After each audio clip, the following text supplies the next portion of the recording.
तर ती सबै तयारीहरू खेर गएका छन्।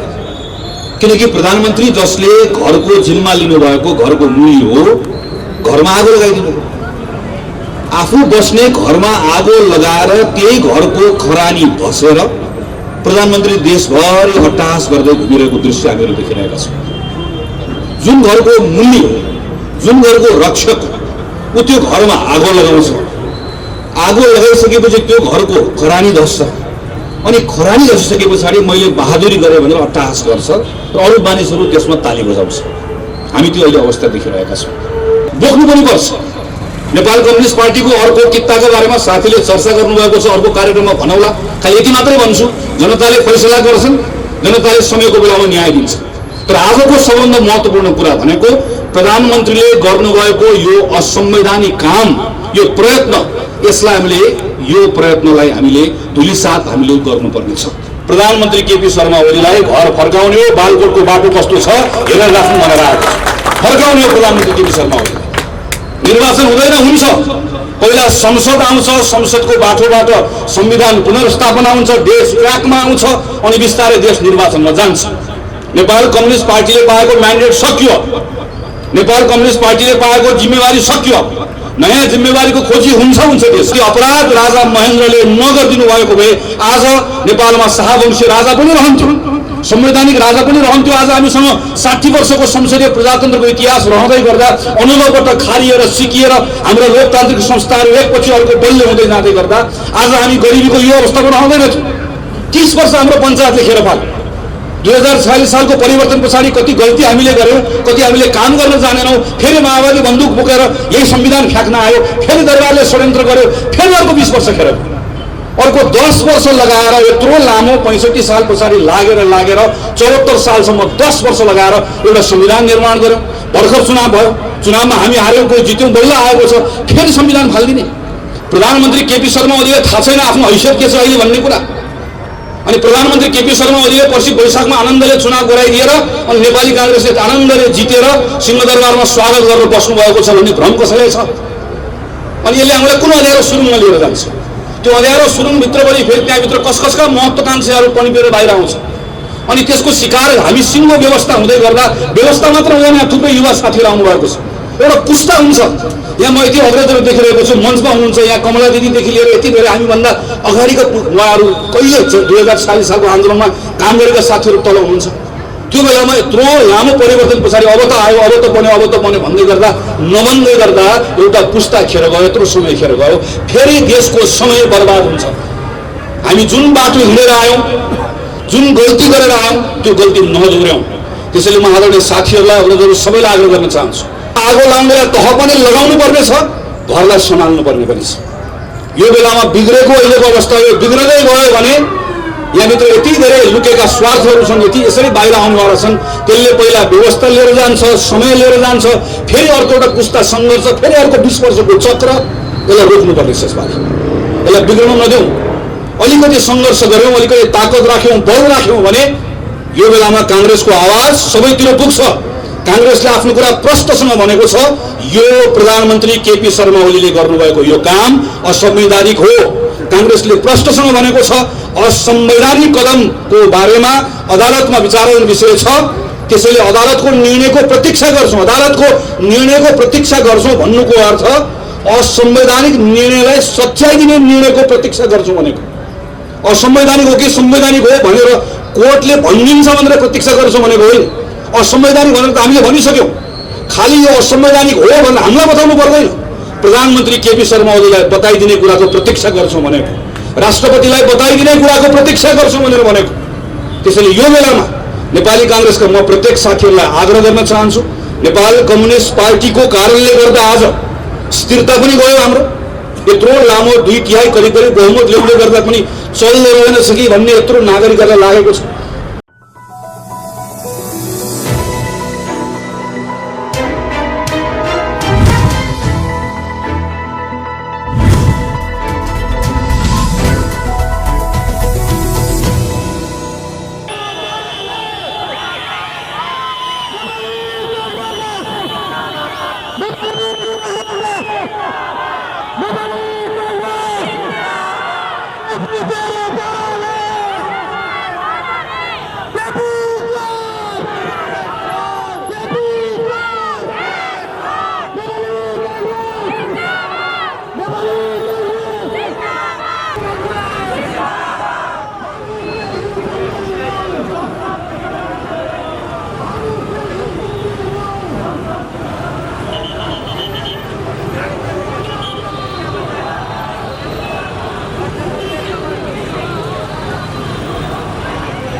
30वटा प्रदेश निर्वाचन क्षेत्रमा विरोध कार्यक्रमहरूको आयोजना गरेको छ। हाम्रो पनि अहिले कपनको ह्यान्डबल ग्राउन्डमा अर्को प्रदेश ख को विरोध सभाको कार्यक्रम छ। त्यसैले अहिले साथीहरू यहाँ आफ्नो कुराहरू राखेर त्यहाँ कार्यक्रम सुरु गर्न भनेर जानुभएको छ र हामीले सरसल्लाह गर्दा पनि आज हामी प्रदेश क मा पार्टीका साथीहरू जम्मा भएर कार्यक्रम गरौँ। प्रदेश ख मा आज अलिकति धेरै तयारी साथीहरूले गर्नुभएको छ र केही समय पछाडि फेरि हामी हाम्रो प्रदेशको यो क मा हामी सिफलमै ठुलो एउटा विरोध सभा गरौँ भनेर हामीले छलफल गरेका छौँ र त्यही अनुरूप कार्यक्रमको व्यवस्थापन गर्ने साथीहरूले तयारी पनि गर्नुभयो। तर छोटो समयमा पनि माननीय प्रेम छेत्री मामालाई र कमिटीका सबै साथीहरूलाई मुरी धन्यवाद दिन चाहन्छु। तपाईहरुले कार्यक्रमको आयोजना गर्नुभयो। शनिबारको दिन यत्रो साथीहरू आउनुभएको छ, म तपाईहरुप्रति पनि सम्मान प्रकट गर्छु।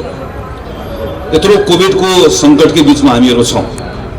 यो बेलामा तपाईहरुलाई यसरी एकै ठाउँमा हुलमुल गरेर बोलाउने कुनै रहरै हाम्रो होइन। चावलको यो कुनामा जम्मा भएर साथीहरूको बीचमा आफ्नो विचारहरू राख्ने रहर त हुँदैन। तपाईको प्रतिनिधि भएर यो बेलामा तपाईका कुराहरू मैले संसदमा राखिरहेको हुनुपर्ने। कोभिडको संक्रमणको दोस्रो लहर आउँछ कि भन्ने डरका बीचमा हामीहरू छौँ। भ्याक्सिन कहिले आउला, भ्याक्सिनको व्यवस्थापन नेपालले गर्न पाउला कि नपाउला, यिनै विषयमा हामीहरू छलफल गरिरहेका थियौँ र त्यो विषयलाई संसदमा लिएर जाने तयारी गरिरहेका थियौँ। थुप्रै साथीहरू कोभिडको कारणले गर्दा अहिले अलिअलि सजिलो भएको जस्तो देखिए तापनि बाहिर नदेखिएको थुप्रैको घरबार गएको छ। थुप्रै पसलबाट सडकमा आइपुगेका छन्। थुप्रैले जेन तेन ज्यालादारी गर्ने मजदुरी गर्नेहरूले अहिले रोग भोक पालेर बस्नुपर्ने अवस्था आएको छ। सरकारले यिनीहरूको बारेमा थुप्रै कार्यक्रमहरू घोषणा गर्यो, तर कार्यक्रमको परिणाम यिनीहरूले प्राप्त गर्न सकेन। यसको बारेमा संसदमा विषय उठाउने तयारी हामी गरिरहेका थियौँ। तर ती सबै तयारीहरू खेर गएका छन्, किनकि प्रधानमन्त्री जसले घरको जिम्मा लिनुभएको घरको मूल्य हो, घरमा आगो लगाइदिनु। आफू बस्ने घरमा आगो लगाएर त्यही घरको खरानी धसेर प्रधानमन्त्री देशभरि हट्टास गर्दै घुमिरहेको दृश्य हामीहरू देखिरहेका छौँ। जुन घरको मूल्य हो, जुन घरको रक्षक हो, त्यो घरमा आगो लगाउँछ। आगो लगाइसकेपछि त्यो घरको खरानी धस्छ अनि खरानी धसिसके पछाडि मैले बहादुरी गरेँ भनेर अट्टहास गर्छ र अरू मानिसहरू त्यसमा ताली बजाउँछ। हामी त्यो अहिले अवस्था देखिरहेका छौँ।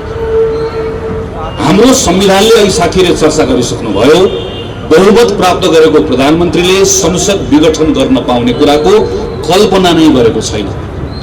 2047 सालको संविधानमा हामीले एउटा व्यवस्था राखेका थियौँ जसलाई हामीले धारा 53(4) को संविधानको व्यवस्था भनेर चिन्दछौँ, जसले के भन्थ्यो भने कुनै पनि बेलामा प्रधानमन्त्री मन्त्री परिषदले निर्णय गर्यो भने श्री 5 महाराजाधिराजले संसद विघटन गरिबक्सनेछ। किन्तु परन्तु के पनि छैन, इफ बट के पनि छैन। 47 सालको संविधानका आधारमा नेपाली निर्वाचन भयो, काङ्ग्रेसको सरकार बन्यो। काङ्ग्रेसको संसदीय दलभित्र झगडा भयो, बेमेल भयो। गिरिजाप्रसाद कोइरालाले, प्रधानमन्त्री गिरिजाप्रसाद कोइरालाले त्यही धारा प्रयोग गरेर संसद विघटन गर्नुभयो। मध्यावधि चुनाव भयो, जनताले काङ्ग्रेसलाई दण्ड दिए। नेपाल कम्युनिस्ट पार्टी एमालेको सरकार बन्यो। प्रधानमन्त्री मनमोहन अधिकारीले पनि त्यही धारा प्रयोग गरेर संसद विघटनको सिफारिस गर्नुभयो। सूर्यबहादुर थापाले त्यही धारा प्रयोग गर्नुभयो। शेरबहादुर देउवाले त्यही धारा प्रयोग गर्नुभयो। पछि संविधानै गयो। 60-65 सालको आन्दोलन भयो। आन्दोलनबाट संविधान सभा आयो। त्यो संविधान सभामा हामीहरू लामो अनुभव गरेर आएका मानिसहरू एक ठाउँमा बस्यौँ। अहिलेको राष्ट्रपति पनि हुनुहुन्थ्यो, अहिलेको प्रधानमन्त्री पनि हुनुहुन्थ्यो। हामी सबै एक ठाउँमा बसेर छलफल गऱ्यौँ र एउटा निर्णयमा पुग्यौँ। संसदीय व्यवस्थामा संसद भङ्ग गर्ने प्रधानमन्त्रीको विशेष अधिकार संसारका थुप्रै संविधानहरूमा राखिएका छन्। तर हाम्रो अनुभवले के देखायो? प्रधानमन्त्रीले यसको दुरुपयोग गरेको अवस्था देखायो। पार्टीभित्रको झगडाको कारणले गर्दा संसद भङ्ग भयो।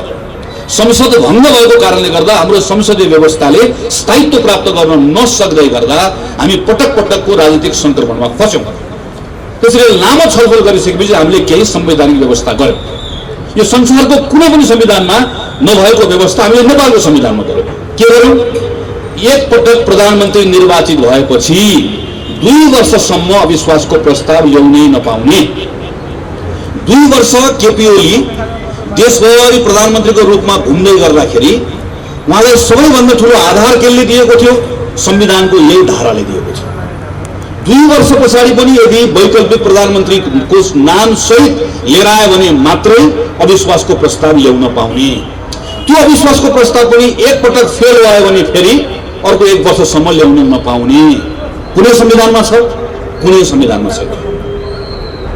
र यो सँगसँगै हामीले के राख्यौं, 2047 सालको संविधानको धारा 53(4) भन्ने त्यसलाई ठ्याक्कै काट्यौं र त्यसलाई मिल्कायौं।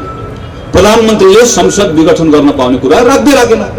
अब हेर्नुस् त, संसद विघटनको सिफारिस गर्दै गर्दा राष्ट्रपति र प्रधानमन्त्रीले के भन्नुहुन्छ, नेपालको संविधानको धारामा टेक्ने ठाउँ नभएपछि संसारभरिको संसदको अभ्यास भन्नुहुन्छ।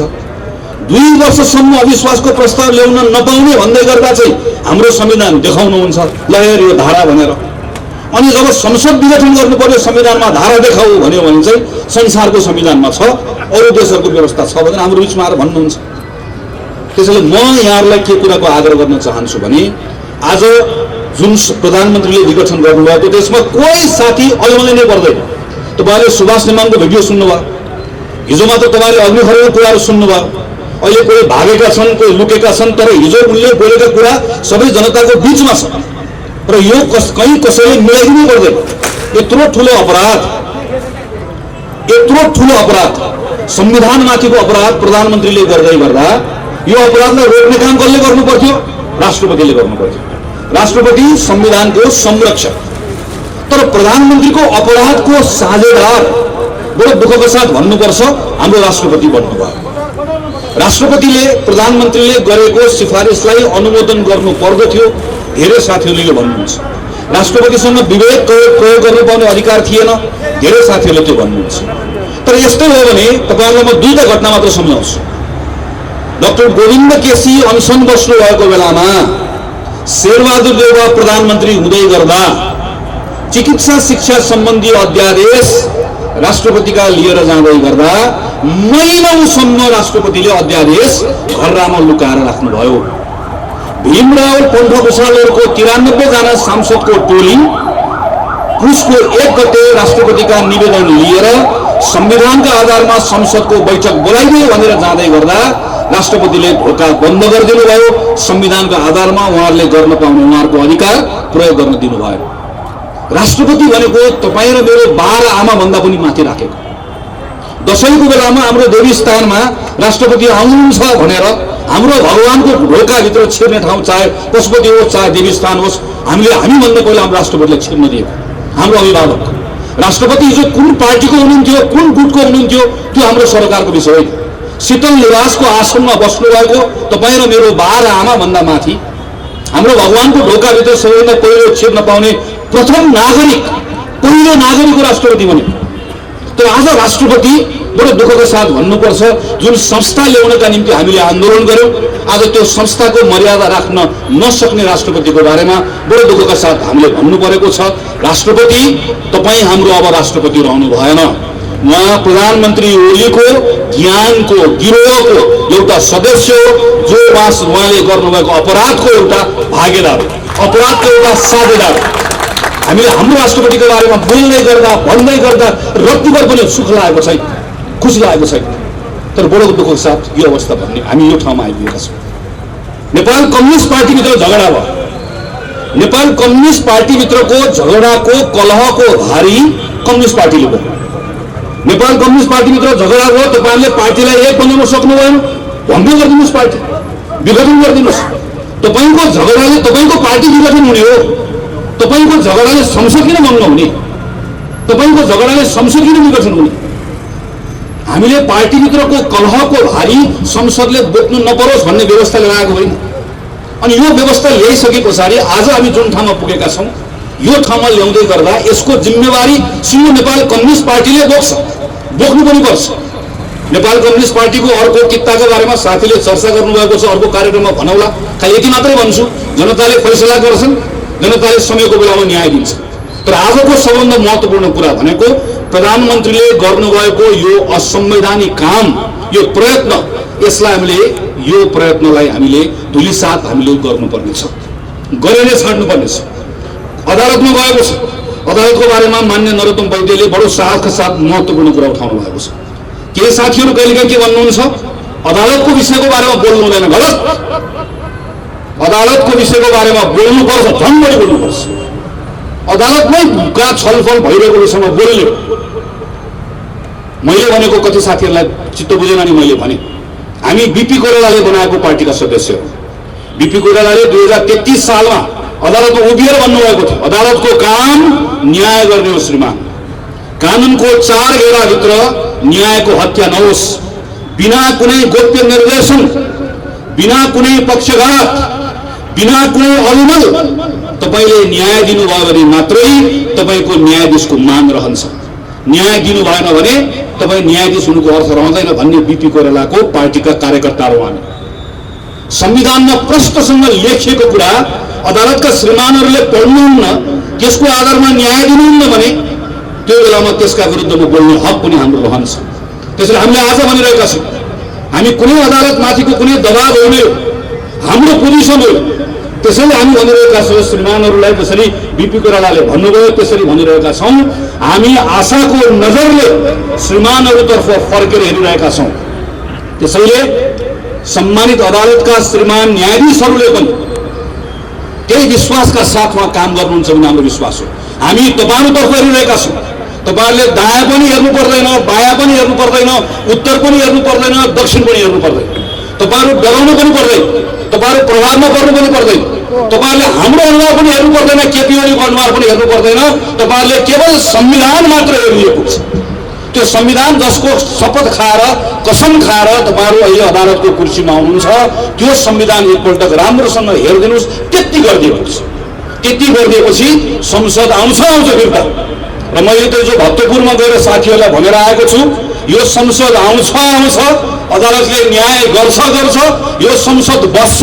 र यो संसद बसिसके पछाडि पहिलो काम प्रधानमन्त्री केपी शर्मा ओलीलाई घर फर्काउने हो। बालकोटको बाटो कस्तो छ हेरेर राख्नु भनेर आएको छ। फर्काउने हो प्रधानमन्त्री केपी शर्मा ओली। निर्वाचन हुँदैन, हुन्छ, पहिला संसद आउँछ, संसदको बाटोबाट संविधान पुनर्स्थापना हुन्छ, देश ट्र्याकमा आउँछ, अनि बिस्तारै देश निर्वाचनमा जान्छ। नेपाल कम्युनिस्ट पार्टीले पाएको म्यान्डेट सकियो, नेपाल कम्युनिस्ट पार्टीले पाएको जिम्मेवारी सकियो। नयाँ जिम्मेवारीको खोजी हुन्छ देशमा। त्यो नयाँ जिम्मेवारीको लागि देश निर्वाचनमा जान्छ, तर सही बाटोबाट जान्छ। त्यसैले पार्टीको साथीहरूले बेला बेला भन्नुहुन्छ, हामी निर्वाचनको तयारीमा लाग्ने कि नलाग्ने। कांग्रेस जस्तो संसदीय व्यवस्थामा विश्वास गर्ने पार्टी प्रत्येक पल निर्वाचनको तयारीको अवस्थामा रहन्छ। हामी प्रत्येक पल निर्वाचनको लागि तयार रहन्छौँ। हामी निर्वाचनका निम्ति कार्यक्रम गर्छौँ, संगठन गर्छौँ। निर्वाचन भनेको के हो? जनताको मत जित्ने हो। जनताको मत कसरी जितिन्छ? जनताको मन जितेपछि जितिन्छ।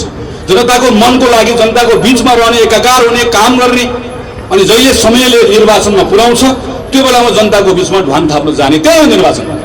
त्यसैले यो बेलामा अलमली नै पर्दैन। यो बेलाको जम्मा एउटा कुरा छ, संविधानको पुनर्स्थापना आजको सबैभन्दा ठुलो मुद्दा हो। 2015 सालमा बीपी कोइरालाले बहुमत प्राप्त सरकार चलाउँदै गर्दा त्यो संविधानमाथि अपराध राजा महेन्द्रले नगरिदिनु भएको भए आज नेपालमा शाहवंशी राजा पनि रहन्थ्यो, संवैधानिक राजा पनि रहन्थ्यो। आज हामीसँग 60 वर्षको संसदीय प्रजातन्त्रको इतिहास रहँदै गर्दा अनुभवबाट खारिएर सिकिएर हाम्रो लोकतान्त्रिक संस्थाहरू एकपछि अर्को बलियो हुँदै जाँदै गर्दा आज हामी गरिबीको यो अवस्थामा रहँदैनथ्यौँ। 30 वर्ष हाम्रो पञ्चायतले खेर पाल्यो। 2046 सालको परिवर्तन पछाडि कति गल्ती हामीले गर्यौँ, कति हामीले काम गर्न जानेनौँ। फेरि माओवादी बन्दुक बोकेर यही संविधान फ्याँक्न आयो, फेरि दरबारले षड्यन्त्र गर्यो, फेरि अर्को 20 वर्ष खेर, अर्को 10 वर्ष लगाएर यत्रो लामो 65 साल पछाडि लागेर 74 सालसम्म 10 वर्ष लगाएर एउटा संविधान निर्माण गर्यौँ। भर्खर चुनाव भयो, चुनावमा हामी हार्यौँ, कोही जित्यौँ, बल्ल आएको छ, फेरि संविधान फालिदिने, फेरि व्यवस्था फालिदिने। संसदको पुनर्स्थापना भएन, चुनाव पनि भएन, अनि हुन्छ के? यो चुनाव गराउनको लागि घोषणा गरिएको प्रधानमन्त्री केपी शर्मा ओलीले थाहा छैन आफ्नो हैसियत के छ अहिले भन्ने कुरा। अनि प्रधानमन्त्री केपी शर्मा ओलीले पर्सि वैशाखमा आनन्दले चुनाव गराइदिएर अनि नेपाली कांग्रेसले आनन्दले जितेर सिंहदरबारमा स्वागत गर्न बस्नुभएको छ भन्ने भ्रम कसैलाई छ? अनि यसले हामीलाई कुन अँध्यारो सुरुङमा लिएर जान्छ? त्यो अँध्यारो सुरुङभित्र पनि फेरि त्यहाँभित्र कसका महत्त्वाकांक्षाहरू पनिपेर बाहिर आउँछ। अनि त्यसको शिकार हामी सिंह व्यवस्था हुँदै गर्दा, व्यवस्था मात्र हुँदैन, यहाँ थुप्रै युवा साथीहरू आउनुभएको छ, एउटा पुस्ता हुन्छ। यहाँ म यति अग्रजहरू देखिरहेको छु, मञ्चमा हुनुहुन्छ, यहाँ कमला दिदीदेखि लिएर यति धेरै हामीभन्दा अगाडिका उहाँहरू कहिले 2040 सालको आन्दोलनमा काम गरेका साथीहरू तल हुनुहुन्छ। त्यो बेलामा यत्रो लामो परिवर्तन पछाडि अब त आयो, अब त बन्यो भन्दै गर्दा नबन्दै गर्दा एउटा पुस्ता खेर गयो, यत्रो समय खेर गयो, फेरि देशको समय बर्बाद हुन्छ। हामी जुन बाटो हिँडेर आयौँ, जुन गल्ती गरेर आयौँ, त्यो गल्ती नदोहोर्याउँ।